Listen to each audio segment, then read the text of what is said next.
ఇది ఒక్క నిమిషం సార్. పాపా అతను మీరేం చేశారు?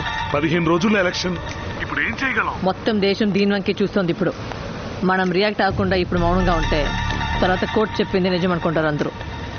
భయంకరంగా ఉండాలి గొడవలు. అపోజిషన్ వాళ్ళు, కేసు వేసిన వాళ్ళు అందరూ భయపడాలి. ఇంకొక విషయం, ఆ సుందర్ని ఇవాళ వదిలేస్తే అతను అమెరికా వెళ్ళిపోతాడు. 15 రోజుల తర్వాత మళ్ళీ ఓటు వేయడానికి వస్తాడు. అప్పుడు మనం ఏదైనా చేస్తే మనకి వచ్చే ఓట్లు మనకు రావు.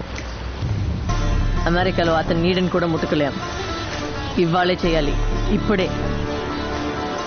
సామాన్య ప్రజలు, స్టూడెంట్స్ గొడవలు చేస్తున్నట్టుగా అందరూ అనుకోవాలి. అతన్ని వదిలిపెట్టద్దు. అతన్ని లేపేస్తే 10 సంవత్సరాలు మన సర్కార్ స్థిరంగా ఉంటుంది. ఎదుటి వాళ్ళకి, కూడా ఉండే వాళ్ళకి అందరికీ మనం అంటే భయం కలగాలి. మన కార్యకర్తలు కూడా నడుం విరిగేలా వంగి ధనం పెట్టాలి.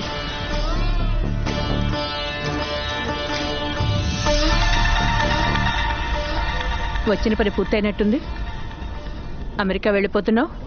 అమ్మా ఏంటమ్మా వాడు ఊరికి బయలుదేరుతుంటే నువ్వు? ఈయన ఒక్క ఓటు వేయకుండా పోతే ఈయన గారి కంపెనీ గౌరవం తగ్గుతుందా? ఈ ఒక్క కారణంగా ఎంత పెద్ద డ్రామా, ఎంత ప్లాన్. ఉండి కాసేపట్లో నిప్పులు చిమ్మే దీపావళిని చూసిపో.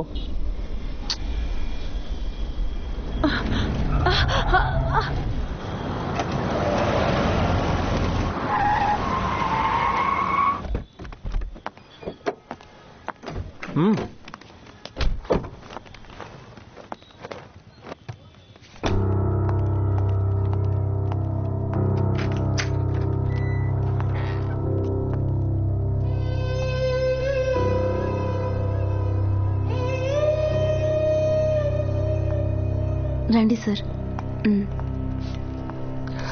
హాయ్ సుందర్ మావయ్య, వచ్చావా? మావయ్య, తగ్గిపోయేలా నయం చేస్తానన్నావు. నయం చేయిస్తానమ్మా, చేయిస్తాను. అక్క, నేనన్నానా మావయ్య నయం చేయిస్తాడని? అవునమ్మా. ఎప్పుడు మావయ్య నయం చేయించేది? ఇంకా కొద్ది రోజులయ్యాక నేను నయం చేయిస్తాను, ఓకేనా? కమ్, తీసుకో. Thank you. నువ్వు ఏం చదువుతున్నావు? 3rd standard. నువ్వు?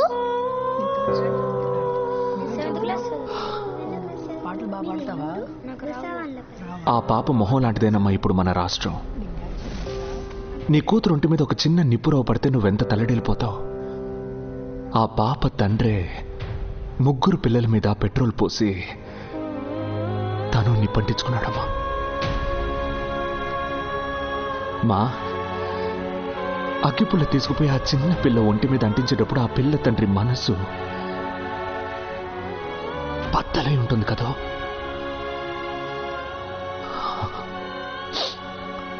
అతను 10 రూపాయల వడ్డీకి తీసుకునేలా చేసింది ఎవరమ్మా? రామ్మా.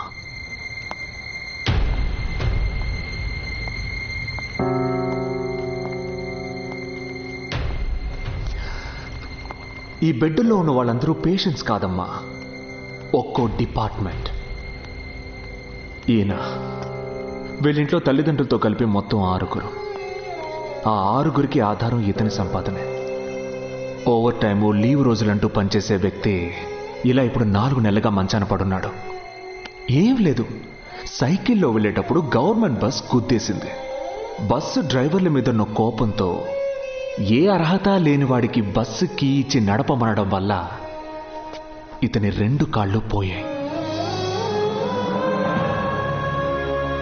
రోడ్డు రవాణా శాఖ, మెరుపు వేగంతో రైలు, విద్యుత్ వేగంతో విమానం అంటూ చిన్న చిన్న దేశాలు అభివృద్ధి చెందుతుంటే వర్షానికి తెగిపడిన కరెంటు తీగ పట్టుకుని 3 పిల్లలు చచ్చిపోయారు. వాళ్ళని కాపాడబోయిన ఈ రోజువారీ కూలీకి 2 చేతులు పోయాయి. విద్యుత్ శాఖ కేవలం దోమకాటికి గురై 1 నెల రోజుల్లో 87 మంది చనిపోయిన ఘోరం ఎక్కడైనా జరిగిందమ్మా? Dengue fever. ఇదిగో ఇంకో బిడ్డ ప్రాణం కోసం పోరాడుతోంది. ఇది ప్రభుత్వ ఆరోగ్య శాఖ. ఆరోగ్య శాఖ, రవాణా శాఖ, విద్య, విద్యుత్, వ్యవసాయం అంటూ వీళ్ళొక్కొక్కరి వెనక ఒక్కో డిపార్ట్మెంట్ ఉందమ్మా. అధికారంలోకి వచ్చి కూర్చుంటే 5 ఏళ్లు జనంతో ఇష్టం వచ్చినట్టు ఆడుకోవాలనుకునే వాళ్ళందరి పొగరు అణచాలనేమ్మా నేను ఈ పని చేసింది. నేను మళ్ళీ వస్తే మళ్ళీ ఈ పనే చేస్తాం. That's all. I don't care about anyone.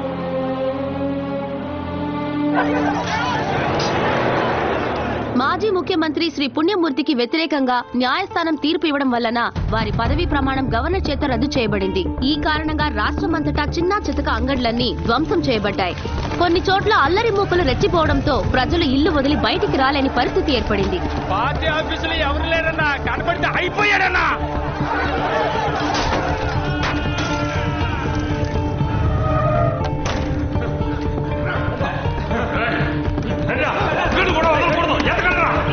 ఎవరు?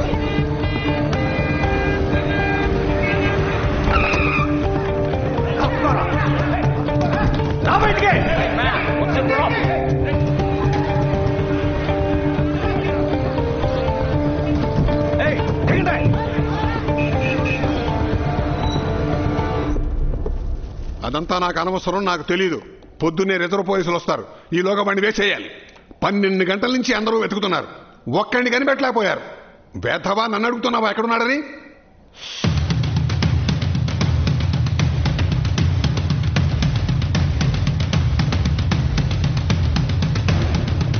Security walkie main gate security sir. ఏంటి అక్కడ మాటలు? సుందరని మిమ్మల్ని కలవాలంటున్నారు సార్. వెంట ఎవరైనా వచ్చారా? లేదు సార్, ఒక్కరే వచ్చారు. లోపలికి పంపు. మొత్తం ఎంతమంది ఉన్నారు? ఇక్కడ 18 మంది ఉన్నాం, 20 మంది ఉన్నారు. వాళ్ళందరినీ ఇక్కడికి రమ్మని చెప్పు. సామాన్లు తండి. సామాన్లు పట్టరా. రే, మన లాయర్కి ఫోన్ చెయ్యి.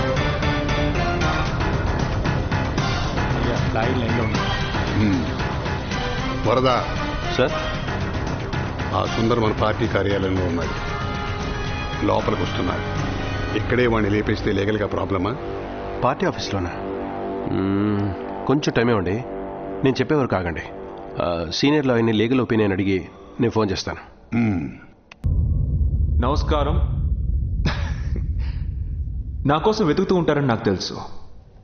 ఊరికే కలిసి మాట్లాడి వెళ్దామని వచ్చాను. మీ కూడా ఉండే వాళ్ళ మాటలు వినకండి. చట్టం, మీడియా ఏమీ ఇంతకు ముందులా లేవు. తప్పు చేస్తే ఎప్పటికైనా సరే అది ప్రమాదమే. అది చావదు, వదలదు.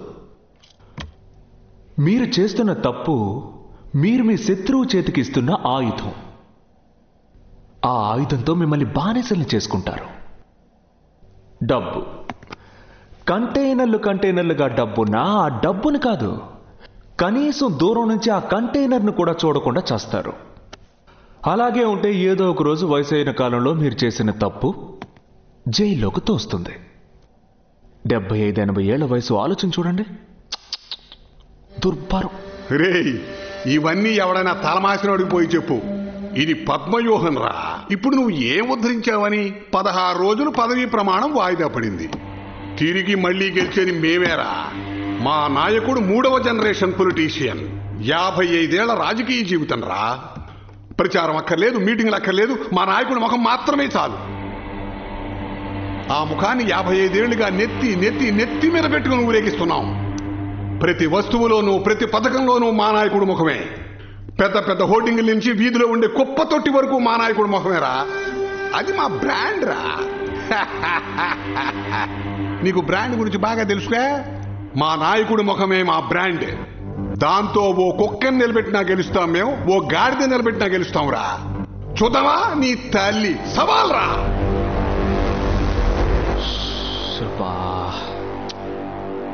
వదలటం లేదు. మిస్టర్ 2, జీవితంలో రెండవ దాన్ని ఎంపిక చేసుకుని 2వ స్థానంలోనే ఉండడం వల్ల 2 అన్న పేరు తెచ్చుకున్న నీకే ఇంత సుర్రున కాలుతుంటే, మెరిట్లో పాస్ అయి ఇంటర్వ్యూలో సెలెక్ట్ అయి నెంబర్ 1 కంట్రీలో, నెంబర్ 1 కంపెనీలో, నెంబర్ 1 సీట్లో కూర్చున్న నాకెంత కాలాలి.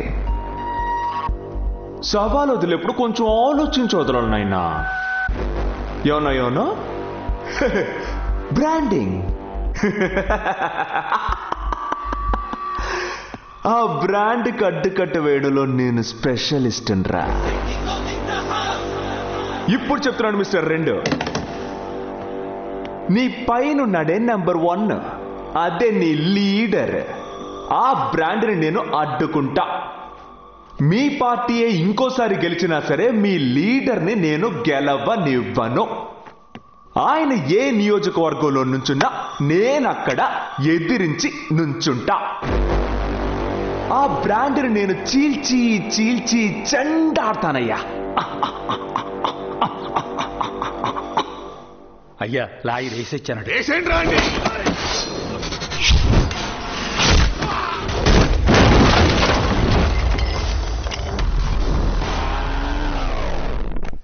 వేశారన్నా.